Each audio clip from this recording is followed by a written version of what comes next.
1999 The Podcast is a production of the Cage Club Podcast Network. For more podcasts on movies, comics, and all things pop culture, head to cageclub.me. To contact us with questions, comments, or just to say hi, send us an email at 1999@cageclub.me. You can find me on Twitter at probablyrealjb and Joey at Soulpot. And you can follow the show on Twitter at 1999 The Podcast. To support the show, please subscribe, rate, and review wherever you listen to podcasts. The show is written, produced, and edited by us.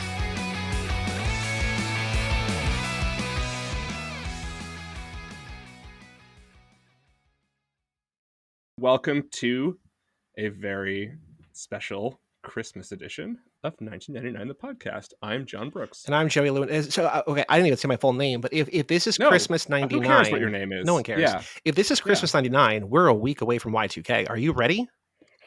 I am ready. I have got my underground bunker ready to go with a lot of canned goods. And I don't know, there's one of those really big cell phones that like Zach Morris had. Cool. And Windows 95. I don't even remember what I had back then. I don't know. What do people put in those bunkers?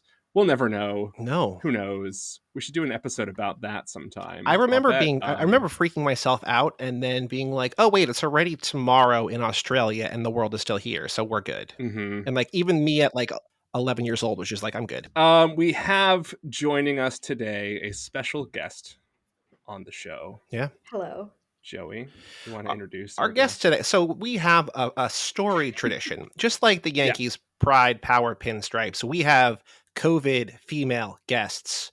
We have had over and over again, 4 or 5 times now in like fewer than 20 episodes, a female guest scheduled to come on catching COVID, but unlike all those other babies and wimps and wusses. I'm going to edit that out. Okay. Yeah. No, I'm kidding. Of course I'm kidding. Of course I'm kidding. You can leave it in. You can leave it out. Whatever. I know. But for the first time, though, unlike those other ones, our COVID-afflicted guest is here on day 9 of COVID. She is toughing it out. Friend of the show, friend of Hard to Believe, and the Cage Club Podcast Network. We have Juhi Khemani. Hello, Juhi. Hello. Thank you for having me in my state. You mean California or like? Or... I meant my physical being state, which is to say unwell. Yeah. Sorry that the 1999 podcast in like anticipation of Y2K gave me COVID. That's prescient of it. Mm-hmm. Yes. Anyway, we are all in the Christmas spirit. Yes. Just cozy. Enjoying the snow. No. I mean, this is also a very special episode, Juhi, because this is the first time that we're not doing an intro and the guest is here from the jump. So you are twice blessed. I don't know what the first one is, but you're twice blessed. Thank you. Thank you so much. You get to peek behind the curtain of the intro. So, Merry Christmas to one and all. Please, I hope you're all doing better. And I hope by the time you're listening to this that Juhi is in much better state of being. Oh my God. If healthy. I'm not, something has gone wrong, guys. Yeah.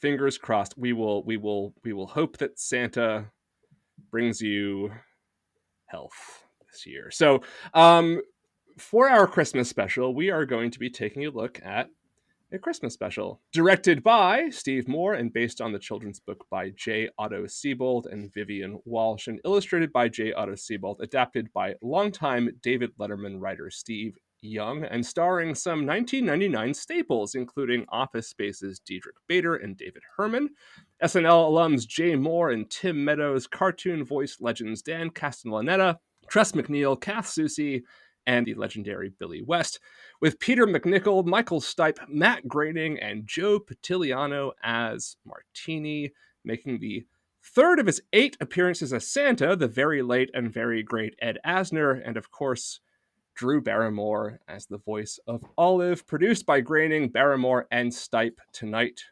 We are talking about Olive the Other Reindeer. So, Juhi, since you're our guest, you want to do the honors and give us a plot synopsis? Ooh, making her do work. Oh, man. Okay. I think I was listening to this on another one of the Cage Club Network podcasts recently, and I was like, God, this synopsis thing is really hard. Mm-hmm. Okay. Tell me when to go. Tell me when it's time.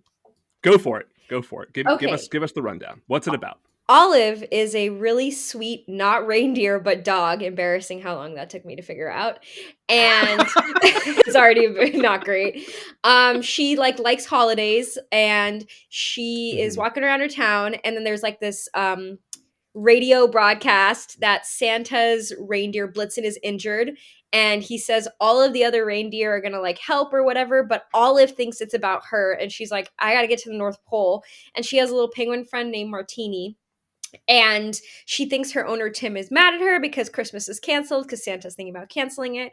So she does this whole thing. Oh yeah, there's something involved. The mailman really hates her. He doesn't want to deliver stuff for Christmas. Evil mailman. Yeah. Yeah. So her and Martini take this bus to the Arctic Circle, which like where were they? Did they live in Nova Scotia to begin with? I didn't really get that part. Then they go to this like Arctic bar, and they're trying to get to Santa because they need to solve Blitzen is injured and his cousin Schnitzel can't fly, so it has to be this dog named Olive. Martini helps her break into Santa's like the North Pole, and then she's like, Santa, I can be your other reindeer, and then she's the reindeer, and they've taken off the mailman. There's like some hijinks involved. He's like trying to prevent it the whole time. He tries to kidnap Olive at one point. Then Olive's on the sleigh, but then she's with Santa and the reindeer, and they go on the houses, except that Santa has all the postman's like old letters and like credit card offers and stuff. And so then they have to track down the mailman, and they try to land on his truck. I don't know how the mailman, like, don't they travel around the world? It seems like they're all still in Nova Scotia at this point. And they land on, basically the mailman crashes. Olive saves the day. Then they go around and they deliver presents. There's this really beautiful montage of things. And then Olive sees her house. And then they go back to North Pole. They eat some cookies. Santa's like, thank you so much. Gives Olive some reindeer antlers. And then Olive goes home, and Tim is happy to see her owner. And Martini actually takes over the mailman's job, which was really cute. And that's the whole movie. That was longer and better and more detailed, I think, than all of my previous synopses combined. And this is a 30 or 45-minute long short. So congratulations, you win the best synopsis.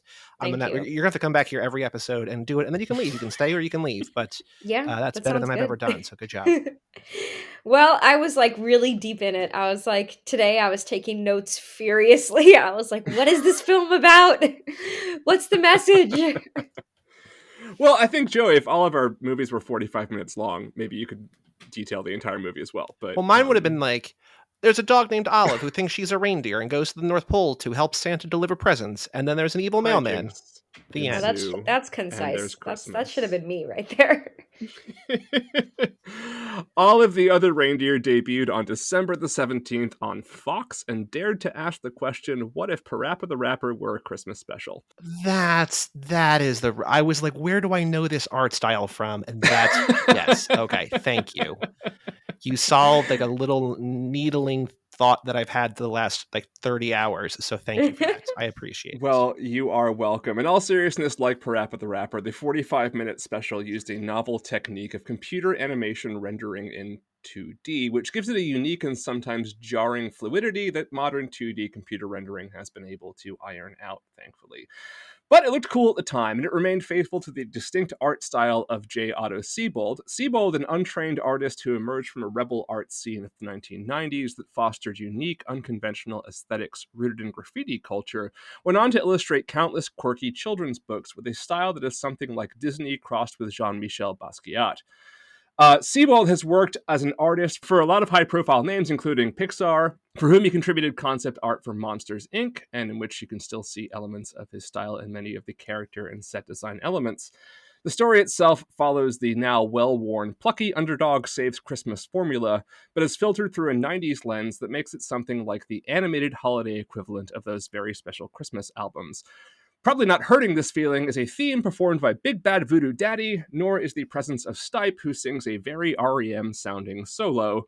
The special was nominated for an Emmy for Outstanding Animated Program and re-aired the following year, since going on to appear sporadically on other channels over the years at Christmas time. By now, it's largely forgotten, but it's available for free on YouTube as of recording time, so you can go watch it yourself. And like a really nice, clean rip. Like, you would think that, something that's 23 years old, I got it right this time, that was probably a TV rip at one point, or maybe a DVD rip or something. Like, it's surprisingly a really clean, beautiful thing to look at, which is nice.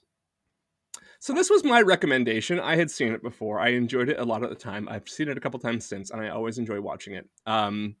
But I will. I think both of you probably had never seen it, or maybe even ever heard of it. So, Joey, why don't you tell me about your Olive watching experience? So I, as we have not maybe said, but alluded to over and over again, I am definitely the co-pilot on this. I sort of take a back seat and I sort of let you guide and pick what we want. You sent me two things and I'm like, this one's shorter. Let's do this one. And so I knew nothing about it. And I was like, the animation, like the poster or the cover art looks not great. And I'm just like, I don't know what this is, but like, maybe it's cute. Maybe it's fun. Maybe it's for kids. Maybe Teddy likes it. Who knows?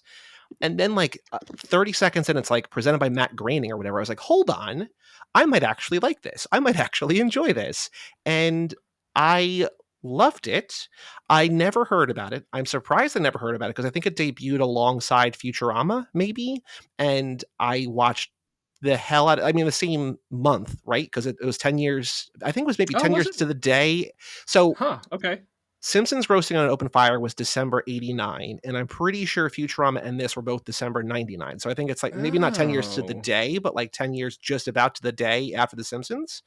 And so I watched the hell out of Futurama, not when it was on, but like when they were on DVD, like I watched them over and over again. So I'm just surprised I'd never heard of this. Maybe if I did, like I forgot about it, but I had no idea Matt Groening was involved. I had no idea Drew Barrymore was involved, that Dan Castellaneta had such a, like, it was just like, it was this perfect coalescence of things that we've covered. Like you said before, 1999 All-Stars, but just things that I love. And like, I just thought it was funny and I liked the weird art style and I never heard about it, and I'm gonna not watch this every year, but I've already recommended it to people. Like, this is a good thing. Like, the length is nice, the humor is good. I think it works for kids or adults. Like, it's it's like a hidden gem, kind of. Juhi, how about you? I had never seen this before. I was pleasantly surprised at all kind of the big names of it. I was like, oh, is this just like a small animated thing on YouTube? But it's actually has quite a bit of star power. 45 minutes, so cute, kind of for me scratches the same itch that like the animated How the Grinch Stole Christmas might be something I throw on as well. Like this was incredibly cute. My favorite character was Martini, spoiler. I was like, I love this guy, this is my vibe, and I know it's Joey Pants, which is so great. But I really enjoyed this in a way that I didn't expect. I knew nothing about it. I wondered if it was like a satire or something like that, but it was just kind of a really genuine feel good. This dog is going to be a reindeer. Yeah, there's like there's like an earnestness to it that is weirdly 90s earnestness. Like, I don't know. So the voice cast, I think we can talk about all the voice cast and how awesome they are. Like, it really is a mixture of like beloved actors plus these like staples of cartoons. And the Michael Stipe song, I'm just like, where did this come from? Why is this in here? It's like, it's so very, it just feels like an REM song, but not, like none of it makes sense, but it all like fits perfectly in the world. Like it's wonderful. It doesn't make any goddamn sense, and it's great. And like, how are they driving to the North Pole? But like, the fact that it doesn't make sense is like they're self-aware of it. Like the whole Deus Ex Machina thing, right? That was hilarious. Yeah, there's some very funny jokes in this that kids be like, "What does that mean? I don't care. I don't know." But what I like about it is that, you know, this is from an era of like, this is something that's sort of aimed at adults at an era where this kind of thing was, it worked on two levels usually, where like you understood it as a kid and then you understood it as an adult. And this is one of those things where it's like you'll see things as an adult and get jokes that you wouldn't get otherwise, but the earnestness of it and the cuteness of it like is genuine and authentic, right? Like it's not like you didn't really get what this was when you were a kid kind of thing, right? Which I think was a very sort of like 90s thing to do. And I was kind of pleasantly surprised kind of going back on it and realizing that it really just does work as a very absurdist, like children's special while also having a lot of humor that's very funny for adults. And I kind of feel that, I mean, my favorite thing about this movie really now, I think, is Drew Barrymore, because I realize that if Olive were anybody other than Drew Barrymore, like it wouldn't work. There's something about Drew Barrymore's voice or like eternal youth and eternal like optimism that makes this character like exactly what it is, and it's bizarrely perfect casting, even down to the point where she can't really sing and like has no rhythm, and like that's part of the charm of the songs that she sings. Has she? This is maybe a dumb question. Does she have other 99 movies? She does. That we have not covered yet, right? We have not covered yet, no. But one big one from that year. But we will get to it. Are you looking it up now? I am. I forgot to bring my laptop in, so all I have is my clicky keyboard. So I'm going to look that up here. What is she in 1999? Can I guess it? Can I think of what it is? Oh, yeah. Okay. Juhi, do you know what it is? No, I don't. I have no idea. It's a movie I've never seen before. It's a big one. Okay, what is it? Never Been Kissed. Yeah. Oh yeah. That's the one. Give Up. Yep. Is it like Give Up? Wait, is Never Been Kissed the one where she's a journalist undercover in Mhm. schools? Yes. Oh yeah. I mean, I hear about it in pop culture, but I never watched it. So aside from Joe Pantoliano, who is incredible in this movie, and it's very funny to kind of hear him in the period of time where he was both in The Matrix and The Sopranos. He had a big 99. Just kind of having a banner year. Joey, what are some of your favorite vocal performances in this? I mean, you got a lot of your like favorites in this. So. I know. I was gonna say I love the one that stands out to me is Joey Pants. I think I love the Martini character. I love him as like a crooked, shady, like Rolex, a 3X salesman. Like I just love everything about him. I mean, how can you not love Dan Castellaneta in anything he does? Mm-hmm. Ed Asner brings that like gravitas to the end because like Santa doesn't show up for a while. Then like I'm like, where is Ed? Because I didn't know who he was voicing, and then he shows up. I'm like, oh, there he is. That's why you save it. And you know, I they're all great. I don't remember hearing. I don't know if I know what Matt Groening's voice is. Who was Arturo? I think he might be the grumpy elf. Okay, but I'm not sure. Like I know what his voice sounds like because I also listened to, again, in my very nerdy earlier days, which not that I'm not nerdy, I just haven't done this, but I listened to every Futurama commentary too, and I think he's done all of those. So like I know what his voice sounds like, but I can't place it in terms of like picking it out of a lineup in this. But man, yeah, like you're not kidding about all the all-stars, like the Office Space duo that I love here, Billy West, like all of the Matt Groening all-stars. It's just like I don't know if he's calling in favors or just like, hey, do you want to make a thing that your kids can watch too? And like it's all just wonderful. Yeah, I don't know. I don't think there's a weak link in the bunch, to be honest. Great voice acting. Yeah. John, do you have a favorite? Well, so when you have Tress MacNeille and Kath Soucie and Billy West, right?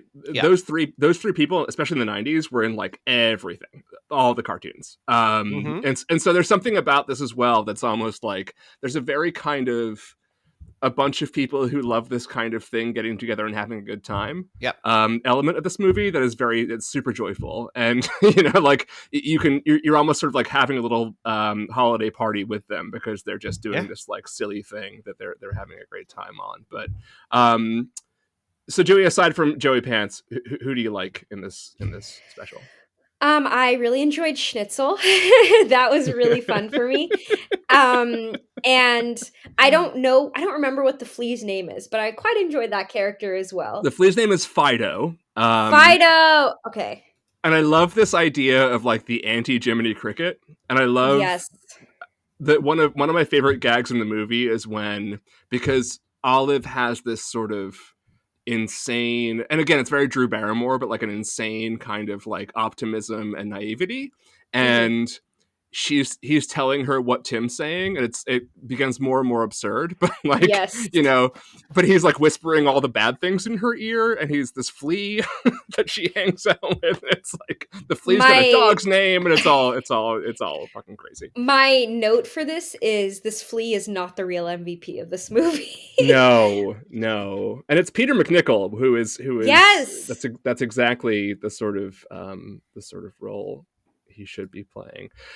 This also, by the way, is like one of the we've talked Joey a little bit. We still have 2 more movies to cover as far as this goes, but Michael Stipe and like visual media, 1999 was the year when it all happened because he produced Being John Malkovich. He produced and appears in this. Mm-hmm. And we have 2 other movies coming up that he was involved in that year. And basically after that, like, he has no, like, he's not in movies or like in stuff. But like this one year, it's just Michael Stipe shows up everywhere, which is sort of bizarre and weird. And like looking on IMDb, like his first producing credit was in '98, and he's done stuff afterwards, but like it's just very heavily early on. Oh, including one of your all-time favorites too, right? So yeah, wow, the big '99, and then like everything he's doing now is stuff I don't know, but like yeah. Oh, he also produced Saved. I know Saved in 2006 or 2004. Right, that's the other big thing that I think Single Cell did. But yeah, it's weird how many times he pops up in '99. It's like him and Joey Pants, both.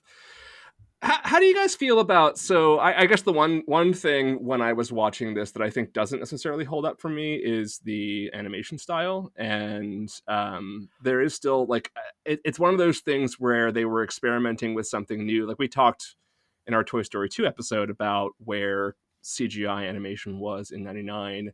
And the idea of doing CGI for 2D was really novel, and it was a very kind of, again, it was a cool look. But to me, it was a little distracting. I love the art style. I think it's very like quirky and fun. But the animation style for me kind of took me out of it. I don't know, how'd you guys feel about that? I think it's charming that it looks like shit. I don't like. Like when you see the poster, you're like, I think Juhi might have said this. Like, you're like, is that that's reindeer? That's a reindeer, and it's like, wait, and then like you see it like running around like a dog, but like it's janky enough and weird enough, and not like, because like Futurama looks beautiful, right? Like that is a very nice looking 1999. It looks nicer later, but like, and like you said, Toy Story, South Park movie, like all these things like look great. And then this is just like, this is like, they're not even trying, but I feel like the lack of effort, if that's not even the right phrase, is a choice that like, it just looks, it just works for like what they're going for, I think. Mm-hmm. It is really like I was noticing it with the bus driver or the guy that wanted that drill for Christmas. Oh, you mean, like, wait, hold on. One of them was John Virgin. No, what's his name? Round John. No. Oh, Round John Virgin. Round John Virgin. Yes. Yes. Right. And then the other one, the bus driver is from the Pledge of Allegiance. Hold on, what the fuck's his name? Richard Stans. Yeah. And that's Tim Meadows. But I was noticing their animation, like their eyes looked weird to me, the perspective looked weird, their chins looked weird. I was like, is cubism. This man's the cubism, exactly. I was like, is this man's eye like in the space between his face and his chin? Like I definitely was like looking at that animation very closely, and something was not right, but I don't know, it was pretty whimsical, and I was like, okay, this is like fine and cute, like I'll go with it. Yeah, and again, like a lot of the time, I feel like I'm watching a PS1 cutscene. And you know, when I said Parappa the Rapper, like, you know, Joey immediately was like, "That's exactly what it is." Did you ever play that game, Juhi? Yeah. Is that like? Oh. Is that... No, I have no idea what that is. Oh my god! There was Jammer Lammy, and there was Parappa the Rapper, and they were like predating Rock Band, but like around the same, like also predating like Frequency and Amplitude, but the same. They're like rhythm games with like just like funny, goofy raps, and like instead of like strumming a guitar, you would hit like the 4 buttons on the PlayStation controller, and it was just like addicting and dumb and wonderful, and looked exactly like this. Yeah, yeah. I mean, it's compared to like the animation, I think that Olive looked like the most normal to me. I was like, oh, okay, like Olive looks the most normal.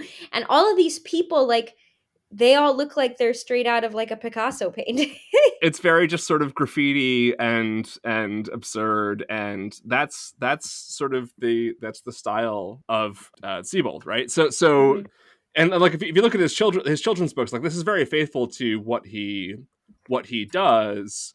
It's just sort of like, I don't know. So I've seen him read some of his books, and for some reason, like when it's a still image, it's like less jarring, and like the way that this is so kind of like weirdly fluid it doesn't quite work. Like, it definitely does have that feel of like we're experimenting with this new technology that's going to be able to make this like pretty cheap or whatever. But yeah, I mean, it's got a kind of a charm to it as well, even if that charm isn't necessarily warm. Like, there's something kind of static about it that is the one thing that kind of throws me off. I'm also looking like Otto Seibold does not have a ton of IMDb credits, but he did the No. typography for Sorry to Bother You, which is incredible. And like that, like anybody associated with that movie, have you guys seen that movie or no? Yes, The I Boots have. Riley movie. John, do you know Yes. that movie?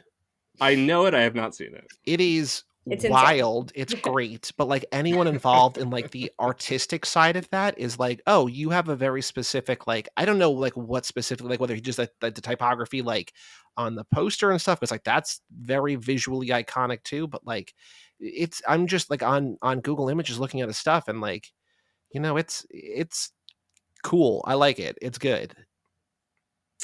How do you guys feel about the so this movie, like it keeps like pretending it's going to buck conventions, but it is ultimately a almost aggressively conventional movie, where like you think you know what's going to happen and then you're right.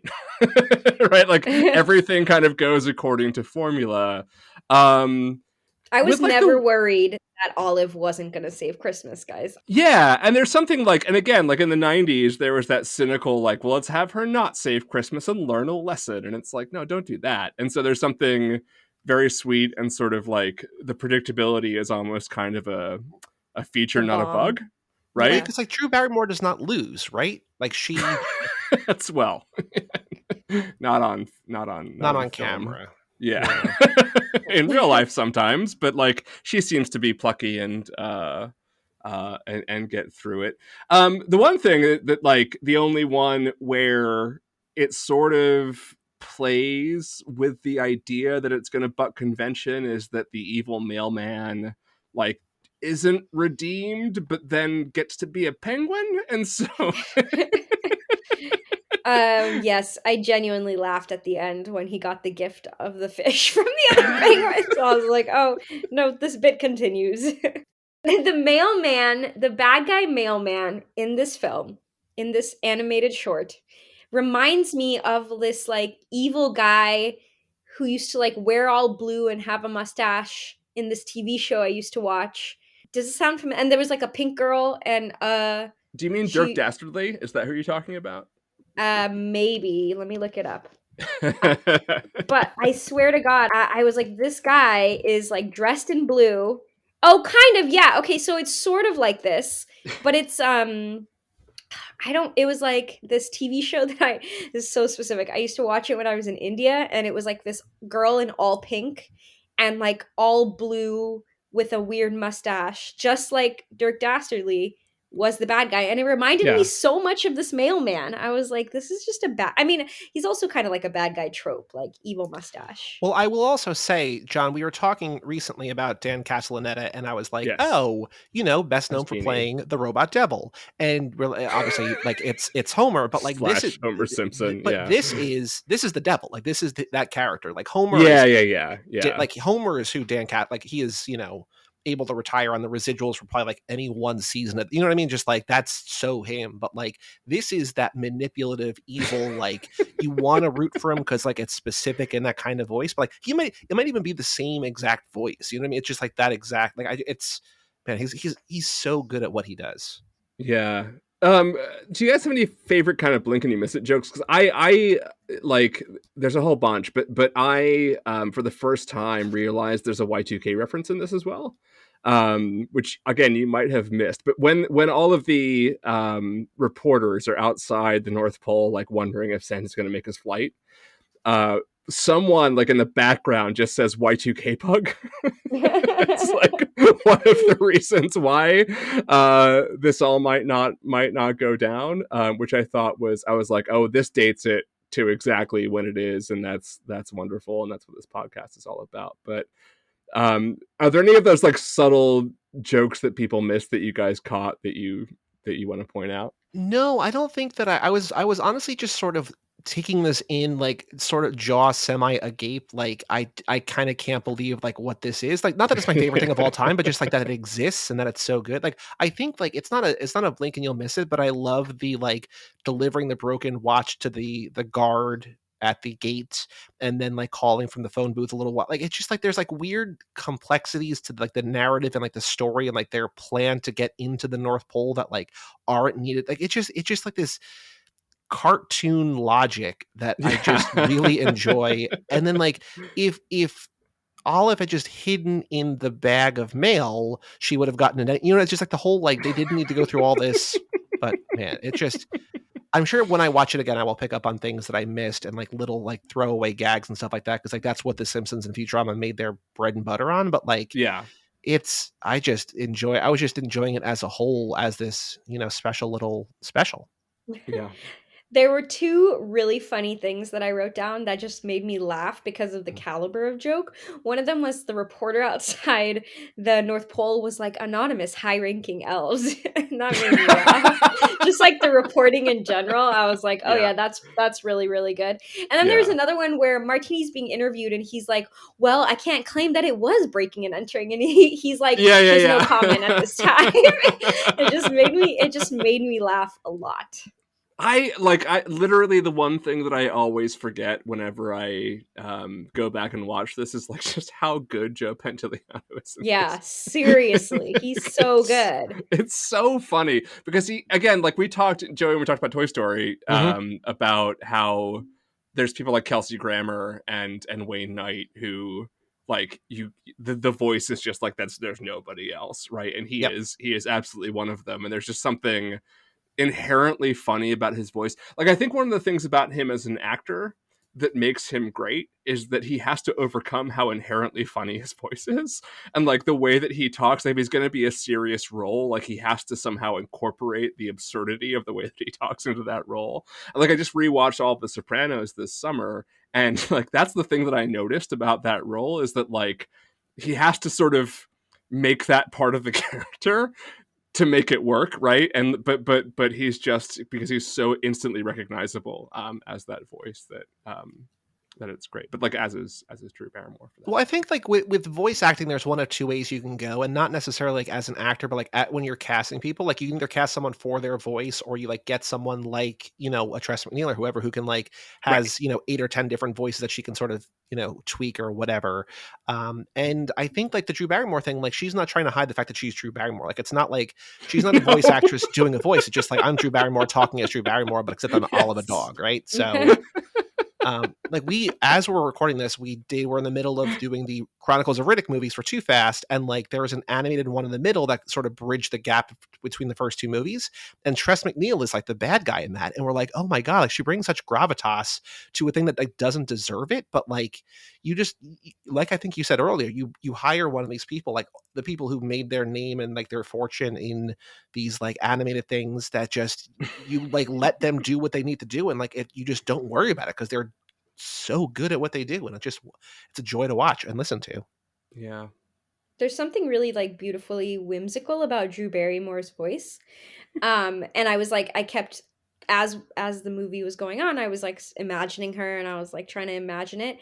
And then this is so upsetting, but I really recently watched Scream, so I also kept flashing back to Oh. the first scene of Scream, and I was like, this is not good. Like this is the juxtaposition I have right now. But yeah, I was like, what? It's a lot of Drew Barrymore. And then I kept thinking of random clips of her talk show, which is supposed to be very Yes. good as well. But that's Yeah. the thing I see her the most of now. So, Yeah. I don't really think of her as a voice actress. So I was surprised when I saw that her name No, pop and up. she's But not, and she's bad at it. Like she's not good at being a voice. But that's what makes this work so well is because I also just can't imagine anybody else. Like it's perfectly cast as her. And like you, Juhi, like I'm watching this and I'm just like I can see Drew Barrymore like in like by the microphone recording all of these lines, and like I can envision the look on her face, and that sort of makes it even more charming, right? Is that yeah. like when Olive talks, like you see Drew Barrymore's facial expressions, and it sort of adds this weird dimension to that character that I think is it's part of the sort of like sweetness and earnestness of it that just makes it makes it great. Like, I feel like that way kind of about all of the characters and all of the voices, they're sort of transcending the limits of the animation. And it's almost like this would work as a radio play. You know what I mean? Like, there's something about this that is just that's so driven by the just ridiculousness and earnestness of the performance in the script that, like, you don't even kind of need the animation, right? Like, it's just sort of, it's so over the top and sweet and like, you know, hard in its sleeve kind of a thing. Hey, John, while we're on the topic of circa 99, 2000, Matt Groening, Drew Barrymore. So Drew Barrymore's been on 2 episodes of The Simpsons. She played 2 months ago. She played herself in an episode, but do you remember the other character she played? It is within a year of this movie. It came out in 2000, came out November 2000. So right around the time that the election that rocked the world while we were all obsessing over hanging chads. The Simpsons aired an episode with Drew Barrymore in it. Do you remember the character she plays? Okay. Is she adult Maggie? No. Okay. She plays Krusty's daughter, Sophie. Oh, right. Okay. In Insane Clown Poppy. But I wonder if, like, I mean, obviously Matt Groening knows who Drew Barrymore is before this. Obviously, Drew Barrymore knows who Matt Groening is. But I wonder if it's just like, hey, I really liked playing with you, like, on that thing. If you ever need me for something, or like he just like, because it's like within a year, she's probably recording the voice for that around the time she's like, it just like, you know, it feels like it's similar. Like, hey, we had fun. Let's do this again. And that's kind of a memorable episode. So, yeah, probably. One way or the other. Question for you guys. So a little trivia here for fun. I'm going to ask Juhi first because I think this is the easier one. Oh boy. So Ed Asner has played Santa 8 times. Whoa. Wow. Juhi, what is one of them aside from this? Oh shoot, I was going to be like, this film. Olive the Other Reindeer. Yeah, the film that you asked me to watch. Parentheses, 1999, Fox. Oh, I don't know. The Disney Santa Claus movie when he falls off the roof and Tim Allen takes his job. No, but good guess. Peter Boyle is in that movie, but not Ed Asner. Peter Boyle from my favorite episode of The X-Files of all time. Joey. Yeah. Name one. The only one that I know, and I'm glad that Juhi didn't get this, it's not a movie that I like, but Elf. Correct.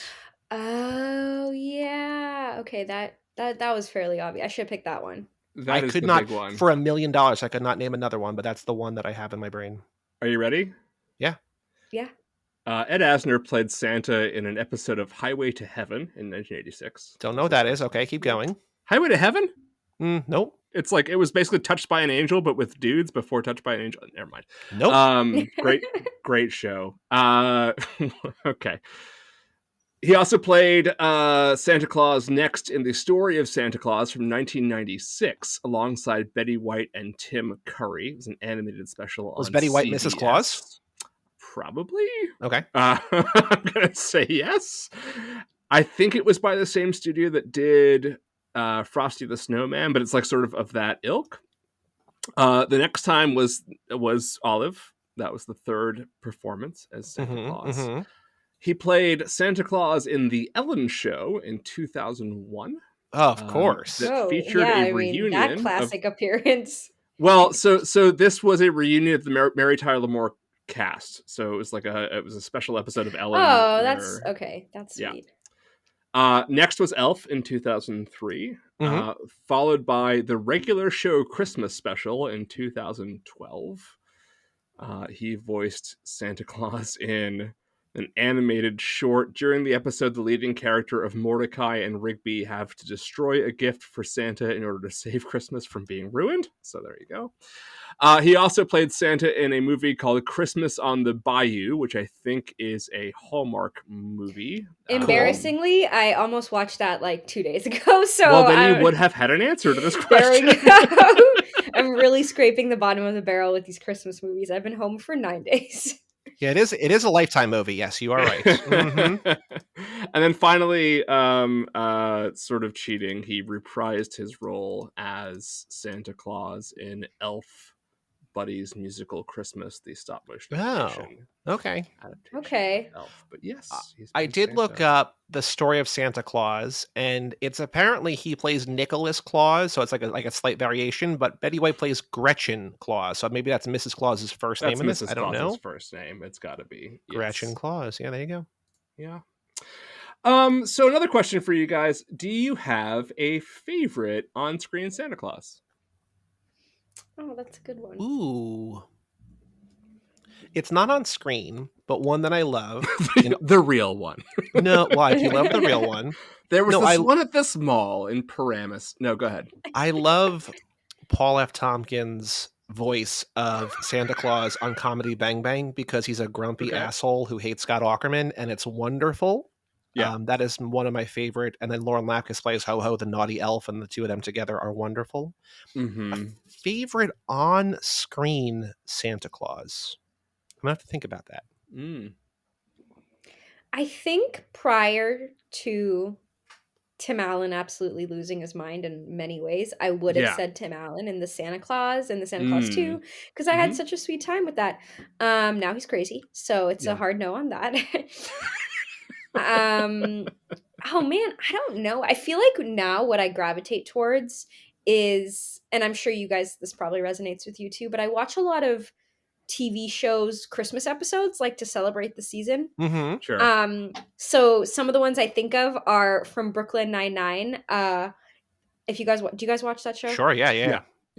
So what's Doug Judy, the Pontiac Bandit, dresses up like Santa Claus? Yes. And I really like that one. So that one is one of my favorites. I don't know that I have has there been maybe I know who I really like. I think it's Kurt Russell as Santa Claus in those Netflix movies. And the Christmas 'cause Chronicles. He's so Yes. good. Yeah. He's so good. He looks like what Santa Claus would look like. I have not seen those yet, but today, as this episode comes out on Christmas, Merry Christmas, go over to Too Fast, Too Forever, where we're also covering the first Christmas Chronicles. So we're going to cover that. That's also going to be out today. Mm-hmm. I agree with you, Julie. I think that's a great choice. And I just like that Goldie Hawn is Mrs. Claus and also his real wife, which is cute. Well, no, they're not married, but like his real forever girlfriend. Person. Yeah, whatever. Yeah. I'm looking through the Wikipedia of actors who have portrayed Santa Claus, and apparently Bruce Campbell did it in The Librarians, a TV show. Oh, wow. Bryan Cranston did it in something called The Santa Claus Brothers. Okay. Interesting. That was in 2001. Paul Giamatti and Fred Claus. I'm sure that was wonderful. Oh, I love Paul Giamatti. Oh, I would never have pulled this. Very famous actor, maybe kind of known for his voice. John, do you remember who voiced, or Juhi, do you remember who voiced Santa Claus in Futurama? I never watched Futurama. Billy West. John Goodman. Oh. He has that kind of cadence. Tom Hanks in The Polar Express is terrible. Oh, yeah. Are you guys going to see David Harbour as Santa Claus? I will not be. I'm torn. I'm torn. I love David Harbour. I think that's a great, I like the concept. I'm very on the fence about the sort of badass Santa action movie trope thing. I don't know. Santa got a glow up. We have to respect it. I don't know. I will see it eventually, but Joey is a hard no, I guess. So I'm just not going. I mean, if since I bailed on AMC A-List, I've become much more selective in what I go to see. You bailed on AMC A-List? I got so tired of AMC and all their horse shit, so now I go to a theater that's near my house that only does 10 minutes of trailers, and it's wonderful, but it's expensive. So I think that I need to make sure that I see appropriate things, because when I pay to see Bullet Train, I get angry now instead of that was instead of being like, that was fine. But yeah, no, I will not be seeing that. I've got other Christmas movies, I rewatched Black Christmas for the first time in 15 years, and that's wonderful. But yeah, I'm not going to go see David Harbour. I don't have this Stranger Things. I need to see all of those people and everything that they do now. But you know, I like him. Yeah, I like him too. And I love his wife. Oh yes, Lily Allen. Cool. She's great. Joey, do you have a favorite Santa Claus yet? Have you decided? No, it's still Paul F. Tompkins. Okay. Paul comes from a podcast. Yeah. Fair Well, enough. he's done it a bunch. Santa is one of his go-tos. So It's a recurring character. yes. I think for me, Juhi, I'm glad you said Tim Allen. I have just watched all of these Santa Claus movies with my daughters. We are now watching the TV series. We talked about this on the Toy Story episode as well, Joey, which is like the way we feel about Tim Allen. I watch enough Tom Cruise movies to be able to separate the actor from the politics or whatever, and I still just enjoy Tim Allen a lot. And I do like that show does dig too far, like sometimes into the like woke whatever jokes, and I'm like, no, stop, it's stupid. But he's great. He's still just great in that role, and I think it's a really wonderful version of it. I think the two for me that really stand out. So I was also gonna say Kurt Russell. I think he's great. I love the although it's like obviously not as good as the original, but Richard Attenborough as Santa in Miracle on 34th Street remake is fantastic. And the one like that nobody has seen, there's a movie called Get Santa, released in 2014 with Ray Spall and Jodie Whittaker and some other people, including Warwick Davis, Ewan Bremer, and a bunch of people. Santa is played by Jim Broadbent, and he's fantastic. Oh well, he's good. He's good in everything. Slughorn. So yes, yeah, it's a fun movie. Like it's really cute and fun and worth seeing. It's a little over the top and silly, but it's a nice little Christmas gem if you are tired of all your Christmas movies and want to see something different this time around. But so you guys, now that you've seen, thanks to my giant recommendation, I take it, Joey, that I know you've already said that you've recommended some people, and that you are going to add it to your semi-regular rotation. Juhi, how about you? How does this fit into your Christmas viewing calendar? I think I'm gonna recommend it. I'm just gonna shoot out that YouTube link to a few people, be like, this is so cute, and watch it. But I think it'll come with the caveat that I'm also doing a podcast on it, so do some research about what this is. Not that it's actually necessary, but but it is pretty. Yeah, I think I'll shoot the link. I was actually I'm a teacher, and I haven't obviously been able to go to school for a while, and I was like, ooh, this is a tight 45 for the kids, and I was sort of thinking, I was like, oh no, it's great. Yeah, it is. It's like we have block classes and they're 80 minutes, and I was like, okay, so if I did a lesson and for like half of it, I could maybe throw this on for the other half. But I think kids are it's all about Home Alone this season, so I don't know, they're not going to be deterred from that, but this might be nice to throw on. Home Alone still works so well. It's like it's still so damn good. It's unbelievable how that movie actually works. But so I will say this: like I'm going to ask you guys if you have anything to say negative about the movie. I talked about the fact that the animation style. Obviously, like a lot of animation is done basically in that way now, and they've come a long way in terms of the idea of like using computers to make 2D animation. And that's fine. To me, it could be 5 minutes shorter. Like I know 45 minutes isn't long, but I still feel like some of it drags a little bit in places, and like it could be tighter in places. And I know that this is the result of network television in 99 demanding it be 45 minutes to fit a 60-minute block with advertisements. Yeah. And that's fine. And like, I get it. But like, if I were to Dream World redo this, you could shave off 5 or 10 minutes, I think, pretty easily. Otherwise, I think it plays great. And 45 minutes is not exactly a bigger time investment than 30 minutes. Joey, do you have anything negative to say about it? No, not really. I guess like sometimes when you watch like older TV shows, like your brain is so used to like a 20-minute sitcom and like a 40 or 41-minute thing that like the extra 4 or 5 minutes does feel like, oh, this is like a sizable, like it's 10% more. But I don't think it's a big deal here.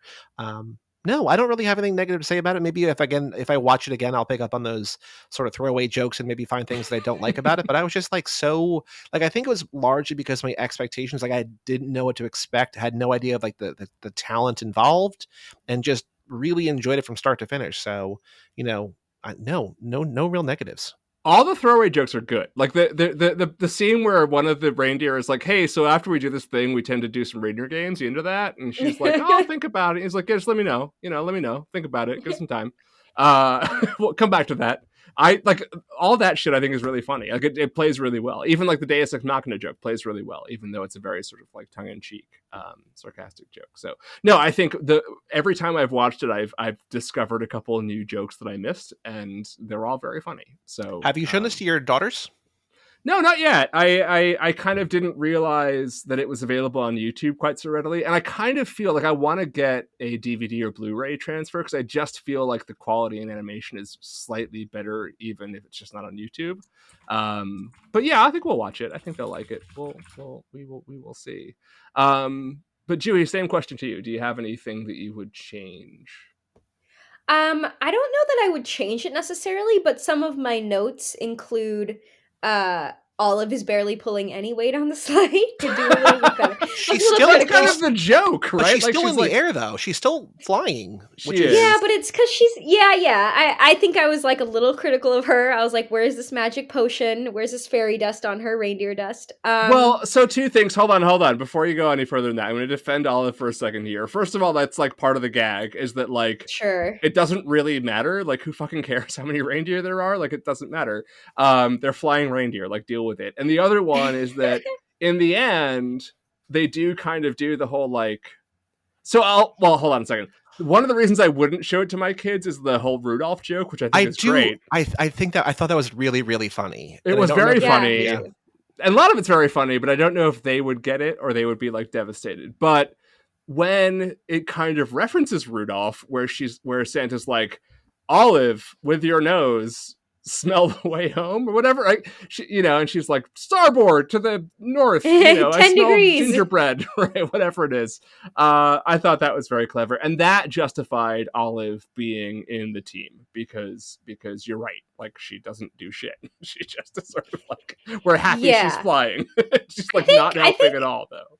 My critiques are less like duration related and more like, all right, Olive, what are we doing here? Like be a little more some of my like I'm not a big musical person, so some of the musical numbers I was like, oh, we're circling back to that song that starts with Valentine's Day, like okay, that's fine, I guess. That's true.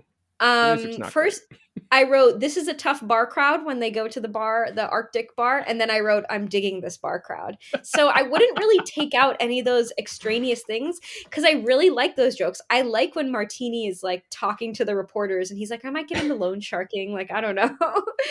I don't know. It's like if anything, I tend to go on the side of like take out earnestness stuff and keep in some of those like inside joke things. Oh, interesting. So okay.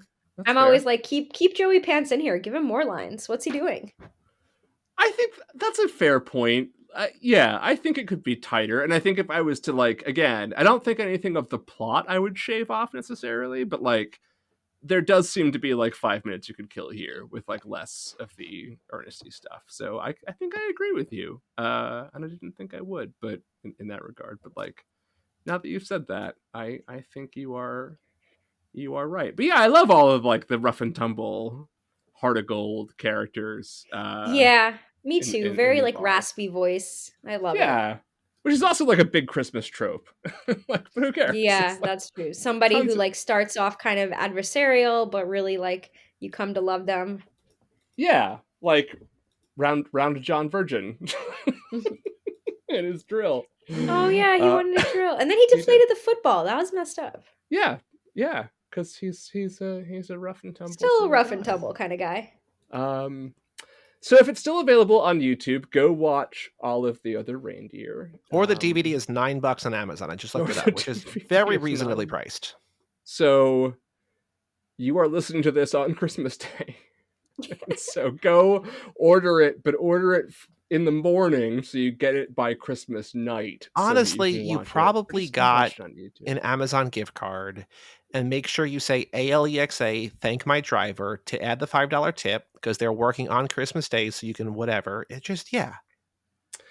There is a sequel to Olive the Other Reindeer. There is a Valentine's Day sequel, not an animated version, but a book sequel called Olive, My Love. Aw. That's So real cute. yeah, so maybe one day we'll get a animated sequel to it, but yeah, it's good. It's a nice little gem, and if you're looking for something that is very 90s, but in all the right ways, and you want to add to your Christmas oeuvre, this is a really, really good choice. So I'm glad you guys enjoyed it. I'm glad I made a good recommendation, and I'm glad I'm not alone in thinking that this is really a very cute and cool little thing. We And are going. if you're out there, sorry to interrupt, but if you're No out problem. there and you want a little bit of a different Christmas 99 feel, we've already covered the best 1999 Christmas movie, Eyes Wide Shut. Eyes Wide So go Shut. watch that. That makes me laugh quite a bit. It's a Christmas movie, man. It's true. It is a Christmas movie. So Go listen to our episode about it, and you will hear our guest make that very claim that it is definitely a Christmas. In fact, our guest wrote an essay about why it's a Christmas movie. Mhm. And why Wow. it's I didn't do that. I feel bad. Should I have written an essay about this? no, Yes. no.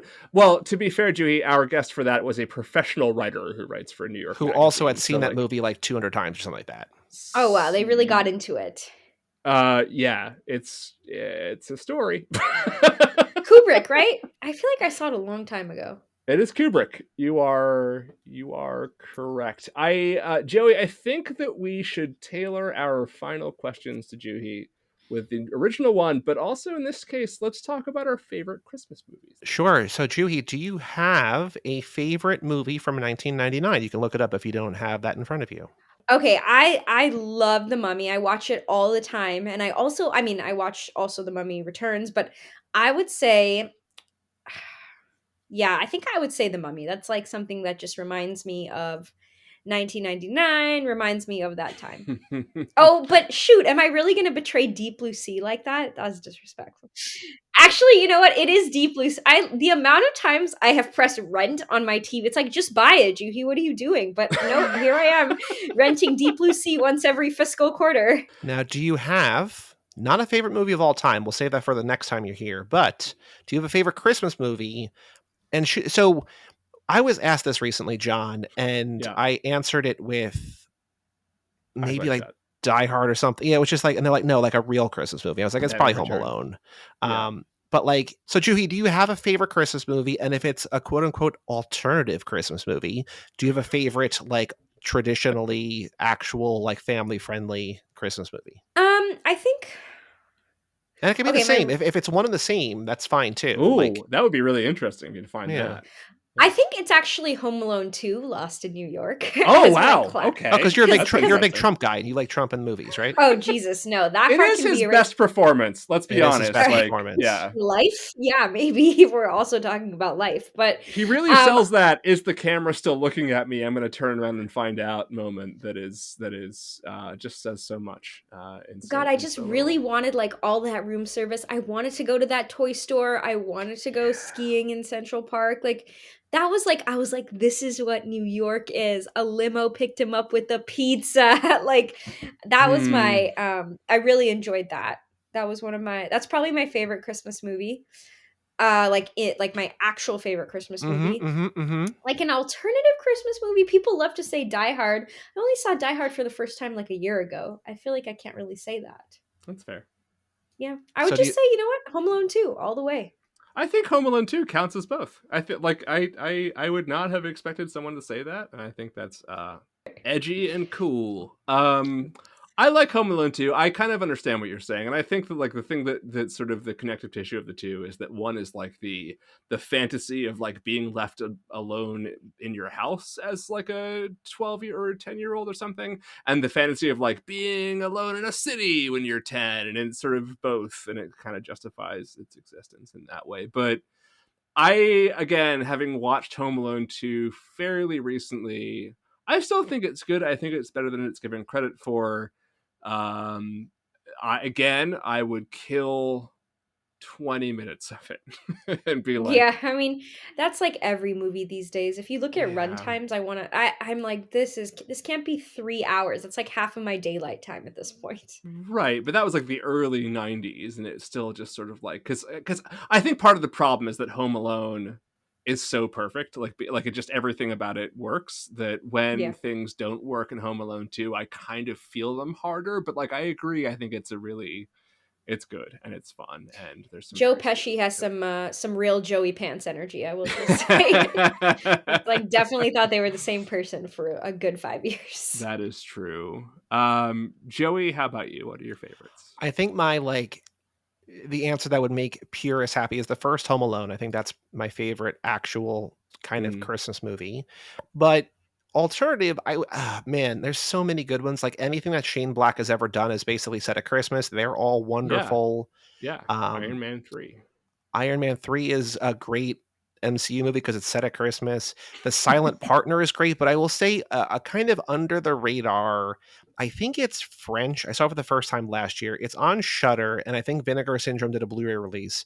But there's a movie from 1989 called Game Over or Dial Code Santa Claus, and it's kind of Home Alone-y, but it's kind of really kind of fucked up. Like it's wonderful, and I can't recommend this enough. Like if you want a really truly alternative Christmas movie, not for kids in the slightest, Dial Code Santa Claus, aka Game Over, aka like 3615 Code Pair Noel. Like there's like 8 titles for this movie.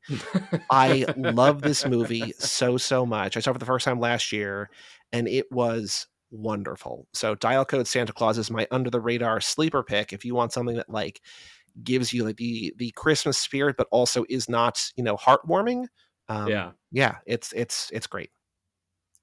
What about you? Well, I hate to be that guy, but like I mean it's Love Actually. And like Oh yeah, I mean, should I yeah. watch that? I've never seen that. Oh my god, yes.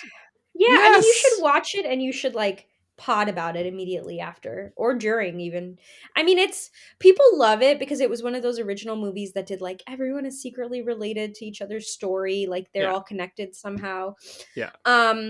Yeah, I don't know. I like Love Actually, but I don't know that I have like the connection. I mean, it's fine. They're in England. That's fine. It's British. Well, being English, it's like especially like from the time when like England was still pretty cool, like things were going pretty well, and like the cool it's still like it was made right at the end of Cool Britannia and and which was like the beginning of the Tony Blair years through like before he became George W. Bush's puppy Tony Blair years. And so it sort of like strikes a chord of when England was we could kind of be a little proud of it and like fuck you to America, and there's a lot of that energy in that movie as well. So there's something, and it's also like it very much captures what modern English Christmas is, distinct from American Christmas. So there's a lot of like Britain porn about that movie that I am a sucker for as a British person. But it's like I know it has very strange attitudes about women. Like I get it, and like I get all the criticism and all that sort of thing. But it is also a very clever montage or sort of homage to like every rom-com ever made. It like has every genre of romance stuffed into 2 hours, and it's in a way that feels not rushed, and it feels like you know all of the characters and can fill in the blanks of all their stories.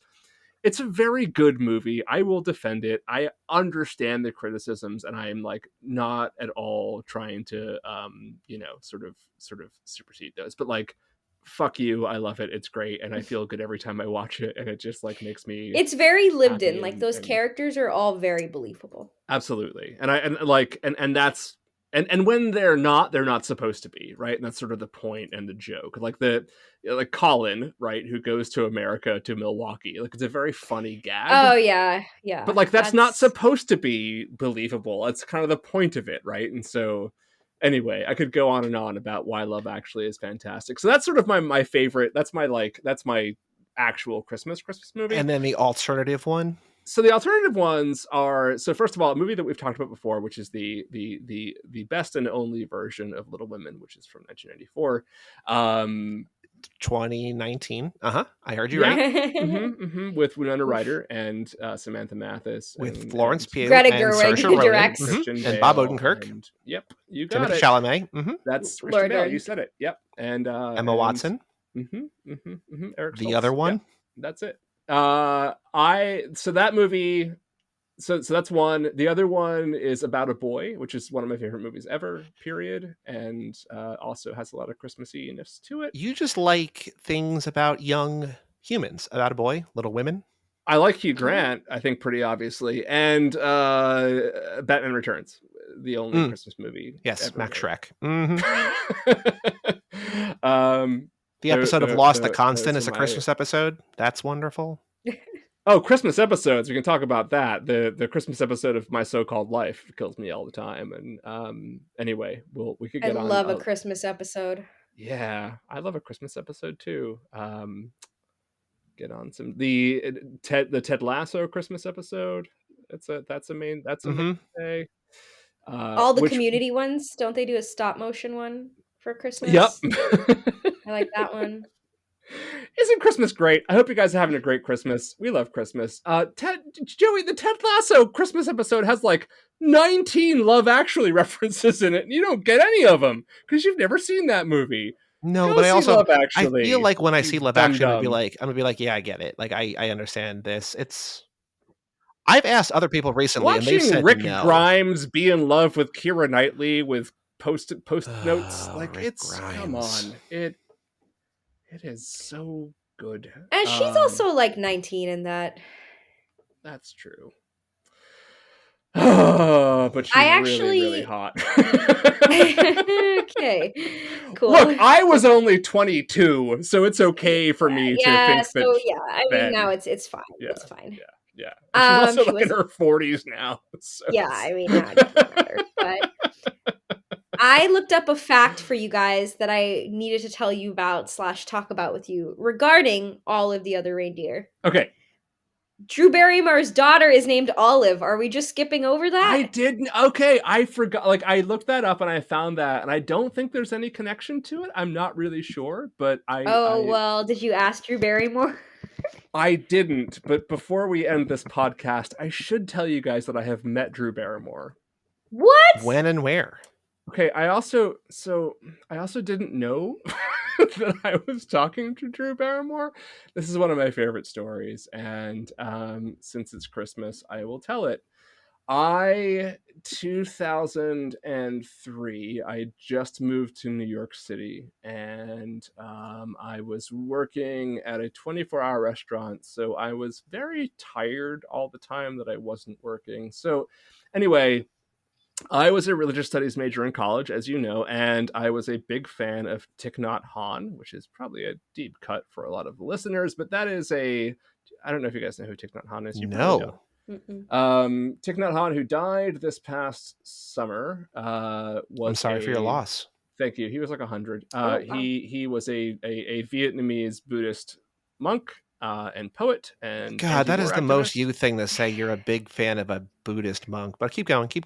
I read a bunch of his work before I became a religious studies major, and that's one of the reasons why I did. So that's what I'm saying. It's the most you thing possible. I'm not saying it's a positive or negative. I'm just saying it's no. So I go to I'm basically half asleep one afternoon. I get a phone call from a friend of mine who tells me that Thich Nhat Hanh is giving a talk at Barnes & Noble in Union Square, and it's right down the street from where I was living in the East Village, so it's like 10 blocks away, right? And I was like, oh man, I'm so tired, but like I'd love to go see Thich Nhat Hanh and just sort of, like listen to him talk for a while. And so even though like it was already started, I decided to get off my couch, walk down to 10 blocks, go to Union Square, go to Barnes & Noble, go up to the 4th floor where they have the lecture hall or whatever.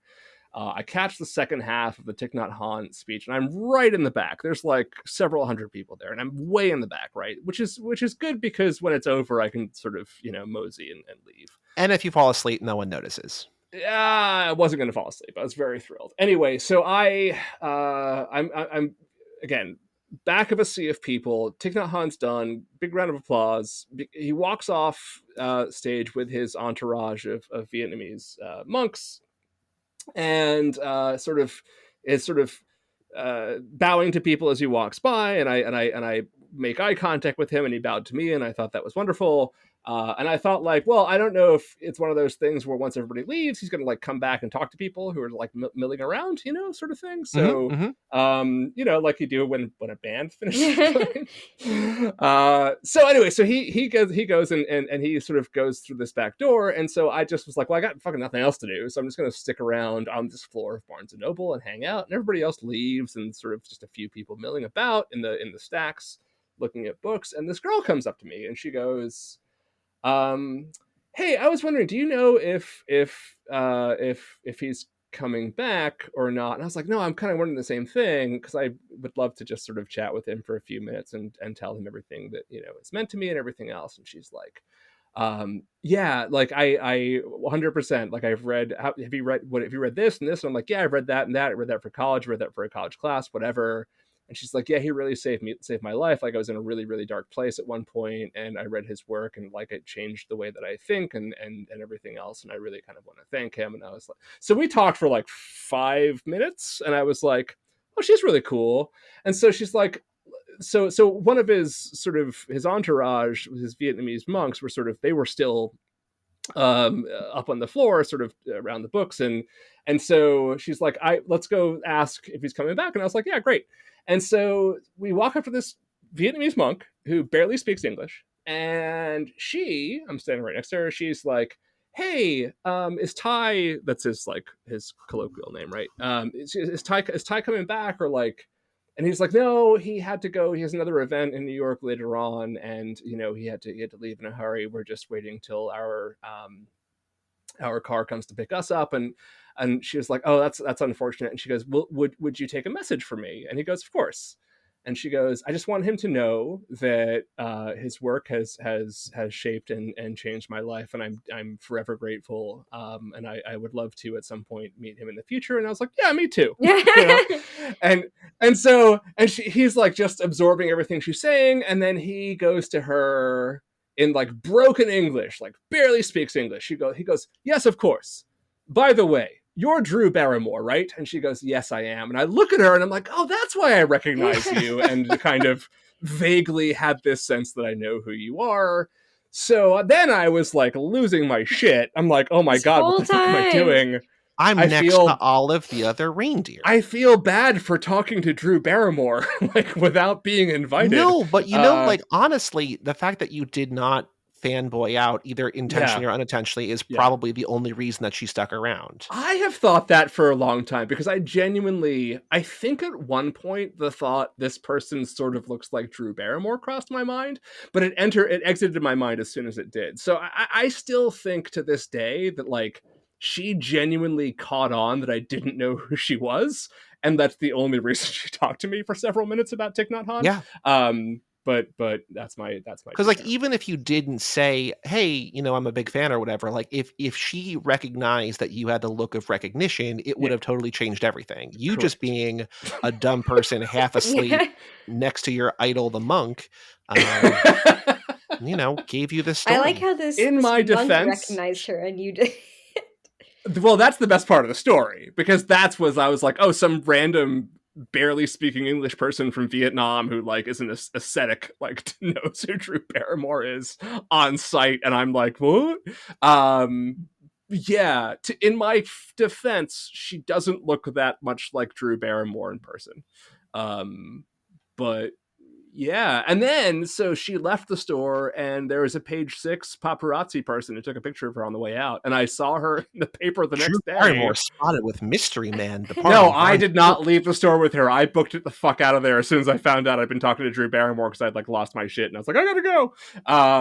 But yeah, then the next day there she was in her Def Leppard t-shirt, leaving Barnes and Noble in Page 6. What a sighting! Like, you were deeply involved and you had no idea most of the time. I know. So anyway, Merry Christmas, everybody. That's my present to you, my weird Drew Barrymore story. That is bizarre, but cool. Yep. Yes, it's the only interesting thing that's ever happened to me. So, anyway, with that, Christmas. Anything else you guys want to add before we go? No, go watch this movie or go watch anything or don't watch anything. If you're listening to this on Christmas, I hope this gave you a little bit of a respite. Maybe you were, tortured or trapped by family and you got away for an hour or so. So hopefully this, spared you a little bit. Or if you're listening to this after Christmas, it's still 'tis the season or something or not. I don't know. Yeah. Happy Boxing Day. Dude, happy Boxing Day. Happy almost New Year. There's a lot of things to be celebrating coming up. And we will be back soon with a new episode and a new round and newness, new year. It all sort of fits in nicely with the new year and a new round and everything else. So we're back in 2023. If you can believe that. Mm-hmm. Man, we made it, humanity. Time We're falls another apart year ahead. when. Well, let's not say that yet. Let's not count our chickens yet, John. We might have made it. Yeah, I know. Like me and my World Cup predictions already. Like it's not a great track record. So no. Hopefully we are still around. Still around. And I don't know. Juhi, it's been really, really fun. And thank you for sticking with us through your illness. And I hope you are well by the time this podcast goes out into the world. And we look forward to having you back. Thank you so much for having me, you guys, sure. Even in my current state. I just can't imagine. This is going to sound real throaty when you do some editing. It's going to probably sound like a 2-packer a day right now. It doesn't actually sound that bad, I promise. Okay, fair enough. Well, fix it in post. Make it sound better. I'll highlight it. I'll highlight your audio and be the take off the smoker sound. Is that not a setting? I don't understand how this works. Yeah. Does Audacity have a fixed COVID setting in the sound? No, I don't think so. No, it's fine. It sounds great. Joey, Merry Christmas. Thank you very much. Merry Christmas. Look out for frogs. Look out for frogs. And John, how's the peeping? Well, Merry Christmas, and we will see you. Ho, ho, ho.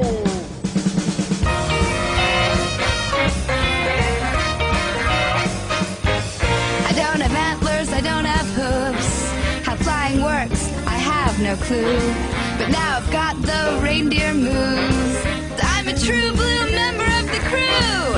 Good to Olive to remind us you can't give up on Christmas Eve. Now the trouble's all behind us, 'cause Olive taught us how to believe. So Merry Christmas after all, to everybody big and small. I pulled the sleigh and had a ball. So Merry Christmas.